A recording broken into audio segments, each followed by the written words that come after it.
Good evening dear students. कल के video में हमने कहाँ पे एंड किया था, जहाँ पर मैंने आपको बोला कि we have that impure substances और the mixtures into different categories, homogeneous, heterogeneous, then solution, colloid and the suspension. तो फटाफट एक बार रिवाइज कर लेते हैं और कुछ चीज़ें इसमें ऐड भी करेंगे जो मैंने आज आपको क्लास में बताई थी। तो हमने ये बोला था कि मैटर जो है आपका, ये दो कैटेगरीज में हमने डिवाइड किया था इसको। Matter, it can be a pure matter, it can be a impure matter, जिसको हमने नाम दिया था मिक्सचर। तो प्योर पे भी आ जाते हैं। तो हमने बोला प्योर क्या है, जिसमें एक ही तरह के सब्सटेंस होता है, राइट। तो only one type of substance, therefore इसमें हम लिखेंगे only one type of substance, right. Substance को हमने कल डिफाइन कर चुके हैं, तो I will not go into that. Now, if this substance contain only one type of atom, only one type of atom, this substance will be called as an element. Please याद रखना इसको, element. तो element क्या होता है? Element वो matter का एक रूप है, या I mean it's a matter which will have only one type of atom. It will have only one type of atom. Right. जैसे कॉपर है, अगर आपका कॉपर का तार आपको मैं दिखाता हूं, तो उस कॉपर के तार में सिर्फ कॉपर के एटम्स होंगे, then will say that matter is in the elemental state, वो एलिमेंटल फॉर्म में है। और अगर वो सब्सटेंस में we have one type of molecules,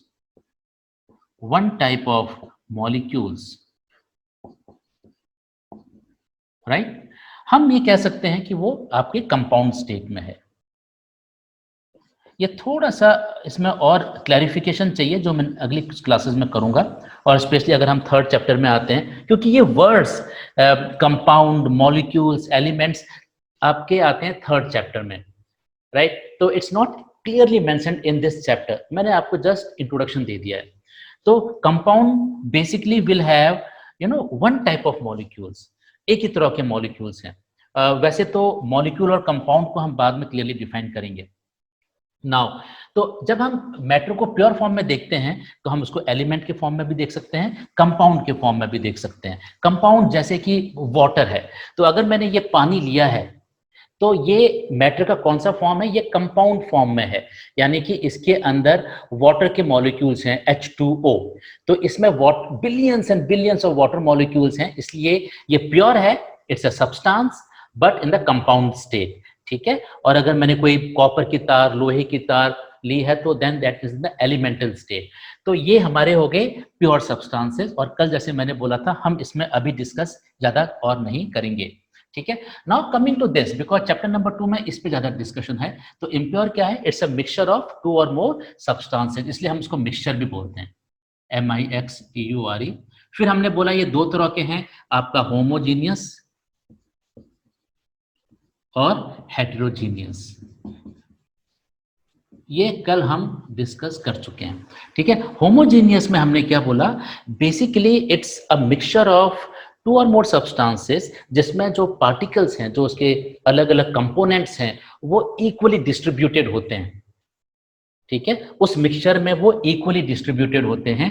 heterogeneous में वो इक्वली डिस्ट्रीब्यूटेड नहीं होते हैं। इसमें भी थोड़ा सा एक पॉइंट है जो अब बाद में मेंशन करूंगा कि एग्जैक्टली इस डेफिनेशन में कुछ एक छोटी मोटी इश्यूज आएंगे।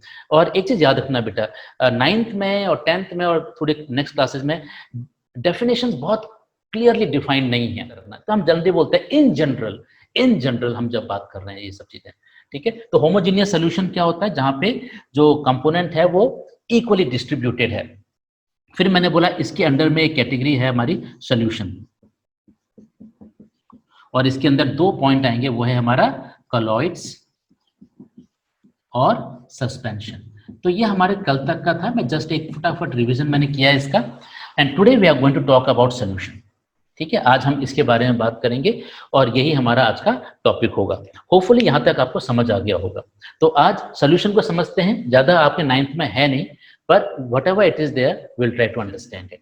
मान लो हमारा इसको मैं जो एक बेसिक फॉर्मूला बोल लीजिए, आपने क्लास 6th में भी पढ़ा है, 7th में भी पढ़ा है और 8th में भी कभी कभी डिस्कशन में आया होगा, वो है सल्यूट प्लस सॉल्वेंट। ठीक है, solution is solute plus solvent. तो ये क्या होता है सल्यूट प्लस सॉल्वेंट? मैंने जो आज टेस्ट दिया था उसमें कई बच्चे कंफ्यूज हो रहे हैं, तो इसलिए मैंने ये टॉपिक दोबारा लिया है।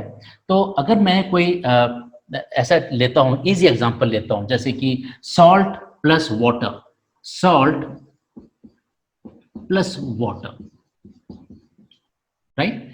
तो यहां पर हमने सॉल्ट को पानी में मिलाया, तो ये एक सब्सटेंस है, ये एक सब्सटेंस है, उन दोनों को मिक्स किया तो आप सब जानते हैं तो क्या होता है, salt will dissolve in water. So when you have a solution, it will have one component as solute, another component as solvent. Solute is generally the thing which is in small quantity. In general बोल रहा हूँ, generally it will be in small quantity and solvent will be in larger quantity, right? तो solute क्या होता है, it is in lesser quantity, ये उसमें घुलेगा, ये उसमें फैल जाएगा, उसमें डिस्पर्स हो जाएगा, उसमें it will just move around and settle itself. And this water is solvent. तो सॉल्ट वाटर में सॉल्ट जो है वो सल्यूट हो जाता है and water is the solvent, ये इसको घोलेगा, right. And if I read the definition given in your book, because we have to follow the NCERT book, and it says the component of the solution that dissolves the other component in it is called a solvent. तो इसके दो component हैं, solution के दो component हैं, ये पहला component है, ये दूसरा कंपोनेंट है। तो what is solvent? It is that component of the solution, it is that component of the solution which will dissolve the other component, तो वो solvent है। Now to explain this in a very easy way, ये आपको याद भी रहेगा, ये मेरे पास पानी है, right? This is water and water is a solvent, क्योंकि ये ज्यादा क्वांटिटी में भी है, right? और वाटर को वैसे भी हम यूनिवर्सल सॉल्वेंट बोलते हैं, हम बाद में बात करेंगे इसके बारे में। तो ये this is water, right, this is the solvent and I have this salt over here, ये मेरे पास सॉल्ट है, ठीक है, एंड दिस इज सॉलिड, जिसको हम कॉमन सॉल्ट या सोडियम क्लोराइड बोलते हैं। Now I have these two mixtures, this is the substance, this is the substance, I am considering both as the pure substances, right. इसके पास दोनों में एक ही तरह के मॉलिक्यूल्स हैं, वैसे सोडियम क्लोराइड में बाद में पढ़ोगे इसको मॉलिक्यूल्स नहीं बोलेंगे, बट इसमें जो मैटर है वो एक ही तरह का है, इसमें भी एक ही तरह का है। So I am going to mix it now. So this is, ये इसको इसमें घुलेगा, नमक इसमें घुलेगा, right. So this is the solute and this is the solvent. So this is the solvent and this is the solute. So I'm now putting this into this. तो जैसे मैं डालूंगा इसमें, देखो थोड़ी देर ये फैलेगा, I am just going to dissolve it. Right? Now this has become a solution. ये क्या बन गया अब? ये एक solution बन गया। तो ये एक solution बन गया, right? और सल्यूट क्या हो गया? नमक, जो मैंने आपको चम्मच में दिखाया था, और वाटर क्या हो गया? सॉल्वेंट। तो जब ये मिल जाते हैं, ठीक है, जब ये मिल जाते हैं तो आपका सॉल्यूशन बनता है। तो एवरी सॉल्यूशन, हर सॉल्यूशन में एक सॉल्वेंट होगा और एक सल्यूट होगा ना। सल्यूट एक से ज्यादा भी हो सकते हैं, ऐसा नहीं है, ठीक है, बट फिलहाल हम दो को मान के चल रहे हैं, जिससे हमारी जो सोचने की जो कॉम्प्लेक्सिटी ना बढ़ जाए, उस सोचने की जो रिगार्डिंग दैट पर्टिकुलर टॉपिक। तो अब हम देखते हैं, तो solution is solute plus solvent. अब ये इंटरेस्टिंग है कि जब हम इसको ऐसा कंसिडर करते हैं तो सल्यूट क्या क्या हो सकता है। सल्यूट कैन बी, मैं इसको ऐसे करके लिखता हूं, तो solute can be your solid, it can be solid, solute can be liquid, solute can be gas. Solute solid भी हो सकता है, लिक्विड भी हो सकता है, गैस भी हो सकता है। Solvent can be solid, solvent can be liquid, solvent can be gas. तो ये ऐसा नहीं है कि सॉल्वेंट हमेशा लिक्विड ही रहे, जो रूम टेम्परेचर में वो लिक्विड ही रहे, जरूरी नहीं है। तो हमको ये, हमारे पास कॉम्बिनेशंस बनते हैं, यानी कि अब मैं इनको मिलाना शुरू करता हूं, तो यानी कि बहुत सारे पॉसिबल कॉम्बिनेशंस हैं। सॉलिड सॉलिड सॉल्यूशन बन सकता है, सॉलिड लिक्विड बन सकता है, सॉलिड गैस बन सकता है, लिक्विड्स और सॉलिड बन सकता है, लिक्विड लिक्विड बन सकता है, गैस गैस बन सकता है, राइट। तो ऐसे करके हमारे पास बहुत सारे कॉम्बिनेशंस बन सकते हैं, ठीक है। और आपके बुक में जो दे रखा है वो बेसिकली दे रखा है सॉलिड और लिक्विड का, सॉलिड और लिक्विड का कॉम्बिनेशन। एग्जाम्पल जो मैंने अभी बताया था, सॉल्ट प्लस वाटर, तो यहां पर हमारा इसका एग्जाम्पल क्या होगा, सॉल्ट प्लस वाटर, इसका हमारा सोल्यूशन बन गया। सॉल्ट हमारा सल्यूट है, वाटर हमारा सॉल्वेंट है।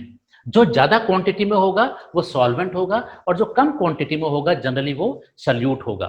ठीक है, एक एग्जांपल आपके बुक में सॉलिड और लिक्विड का दे रखा है, फिर उन्होंने एक गैस और लिक्विड का भी दे रखा है। इसमें इन्होंने एक चीज और दे रखी है, जस्ट फॉर योर इंफॉर्मेशन से, उन्होंने यहां पर एक और एग्जांपल दे रखा है, वो है iodine in alcohol.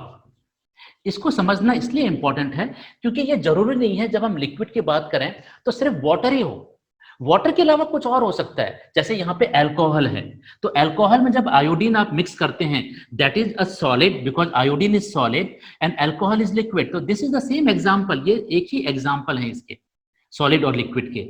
Now iodine and alcohol, this is called tincture of iodine. इसको हम क्या बोलते हैं, टिंचर ऑफ आयोडीन, TINCTURE